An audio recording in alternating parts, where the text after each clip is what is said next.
Hey YouTubers, Raven here.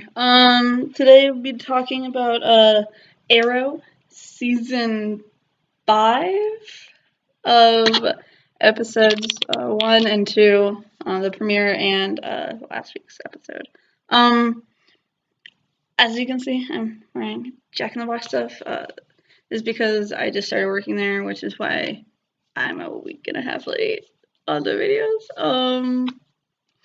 So yeah, I'm gonna try a lot harder to get them up, but the first week it was just really hectic at work, so I got called in a lot, and so I didn't have any time to myself to just sit down and watch it, and then so. But I was able to watch them. I think it was last night, and I just got home from work, so I can do the review. So this is golden, you know. But I'm gonna try and keep up with it. I'm gonna do my best, and there will always be a review up for the Arrow. It just might take a few days. Okay, so let's get started. I like the whole idea that they're keeping that the team's just not gonna get back together. I know that's kind of not true, but kind of is, kind of isn't. Like, Diggle has to come back in some way, shape, or form. He has to come back. I mean, he has to. And then you have Thea, who is Speedy. Like,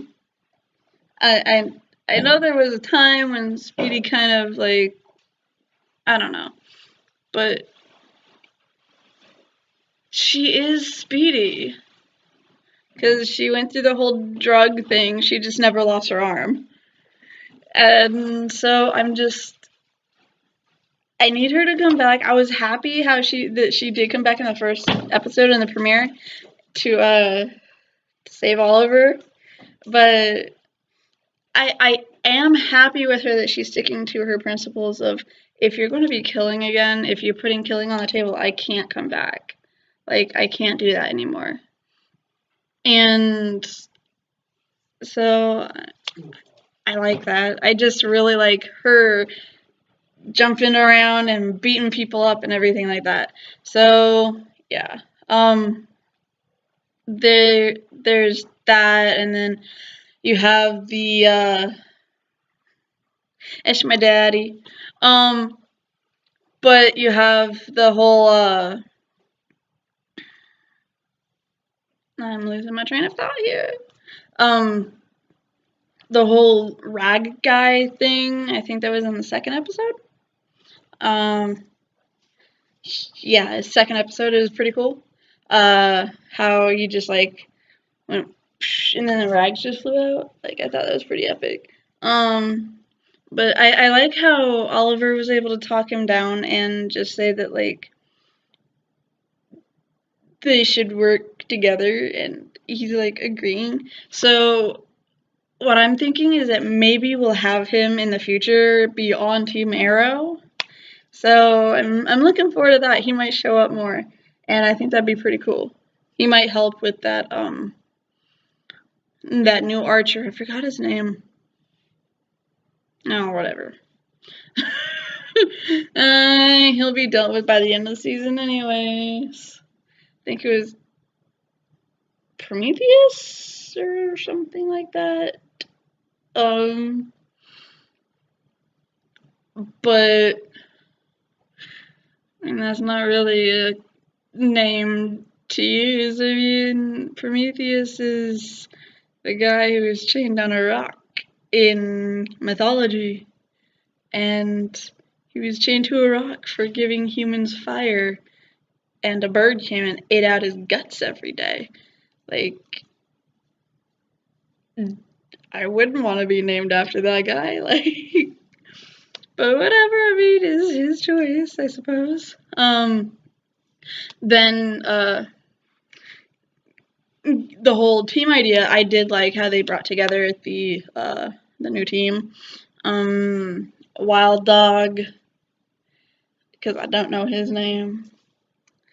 And now I'm blanking. Now I'm blanking on Mr. Terrific. Shoot, he's like my favorite newish character too. Like newish. But him, and then I think that girl's gonna be the new Black Canary. Because we finally got to see what Laurel told Oliver, which is like, don't let me be the last canary, or the last Black Canary.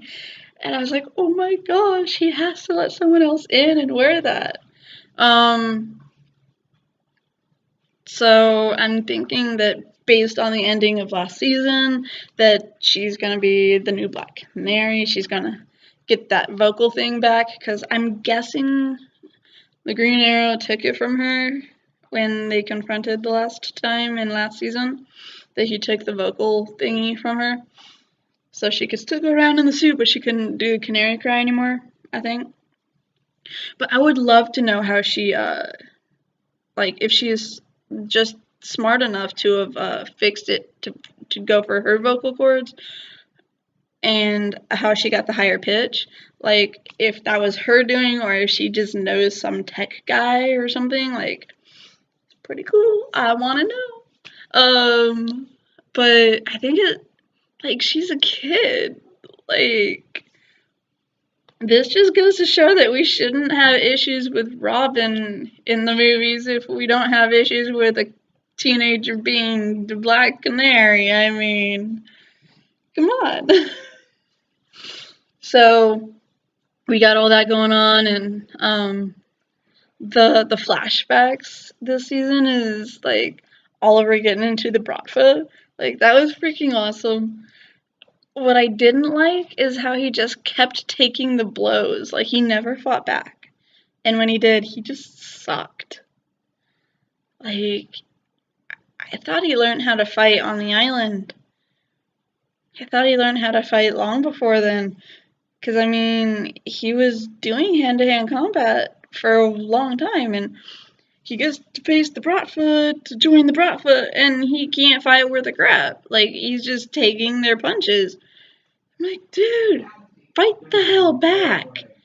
But whatever. That's so I'm a little disappointed in that aspect. Sorry about the TV. And so yeah, like, that's bothering me. But I do like seeing the Russian guy again, because I find him funny. So we get all that, and they're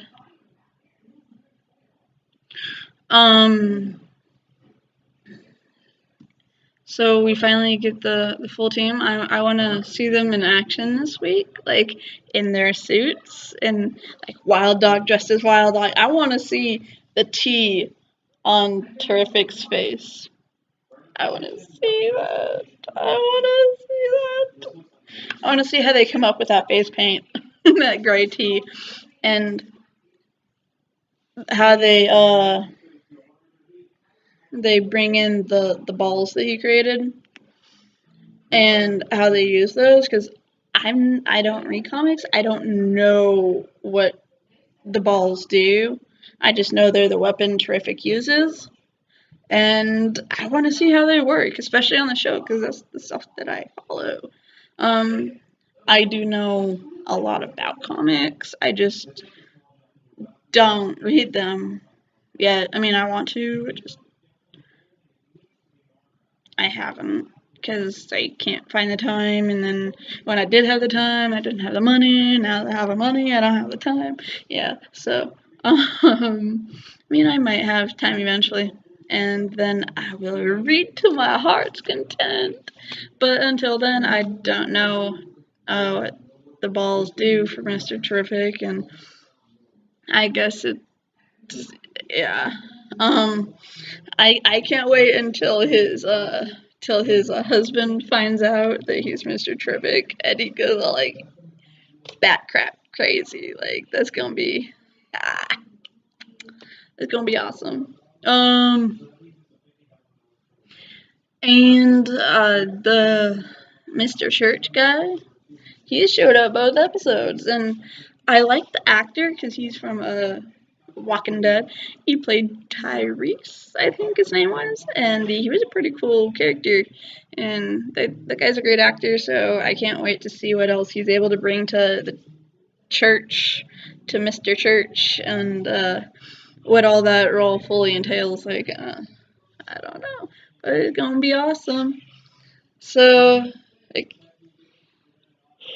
I can't wait. It's just, I'm so excited for this season. And the one thing that's throwing me off, though, is Felicity's new boyfriend. Like, he's the guy from, he's a cop, and so she obviously has a type. People who save people, that's her type.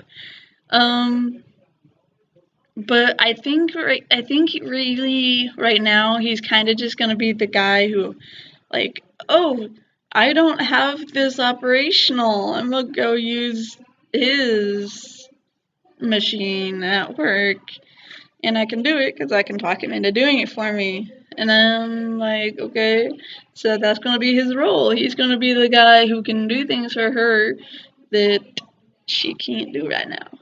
But I'm just like, okay. So I think that I think that's his role as her boyfriend. I don't think there's any significance to it. I am huge on Olicity, but like I keep wanting them to get back together, but at the same time, I I like her as a strong, independent woman because she hasn't really been independent in a while. Like, and she was independent when she was swooning after him, after Oliver, but she was strong and she didn't need him. She just wanted him. And so, but even now, like, well, not now, but like when she dumped him and left, but then she came back. And to be able to do that, like, it's the strength. And I really admire that. And I know she's just a character, but it's not something most people would be able to do. And so I'm looking forward to see how her character matures and um, how Thea deals with what she's dealing with and how she's finding herself again. And I'm looking forward to how her and Quentin are going to work together. Is that that could end up being really good. And not the anti, but the vigilante task force, the like sidekicks or something. So that's weird, but okay. So yeah, what I'm really looking forward to is the crossover. But one thing I do have to say is that Diggle no longer has a daughter. And I don't know how I feel about that. He has a son. If you guys watch The Flash, you'd know that, and if you don't, then now you know. He has a son now. He does not have baby Sarah. It is baby John. And if you look from John Jr., I think, and if you watched Legends of Tomorrow, then in the first season, so last season, there was an episode where they went to the future and there was an Arrow running around, but it wasn't Oliver because Oliver was old and he lost an arm and he was all like battered. But there was a guy that he was a black guy and he was running around in the green hood, and they found out that his name was John Diggle and he was John's son, but he never had a sister. So the whole entire Flash universe, how they had that Flashpoint. storyline and how he came back and he's all like muddled and like stuff is not the same. This is a side effect of that. Baby Sarah was never born, and so now we got John instead. So now they're able to go, okay, so this possible future is now solidified, and so John might become a version of Arrow in the future. Because that aspect of the future may or may not happen still, but the part where John had a son instead of a daughter happened. So that's pretty significant. I mean, like, I don't know. But we don't even know if he's still with Lila. Like, who's John's mom? Is it Lila? Is Lila even in the picture anymore? Like, we don't know. No one's mentioned her this season. She wasn't mentioned in episode 1 or episode 2. And I'm just waiting, because I really like Lila. So, tell me what you guys think in the comments down below. And if you guys have any thoughts or comments on what I missed, what I didn't talk about, or what I have talked about, write them down and I will do my best to get the next video up, and I will reply to your comments if you comment down below. And I guess until next time, don't fail this city.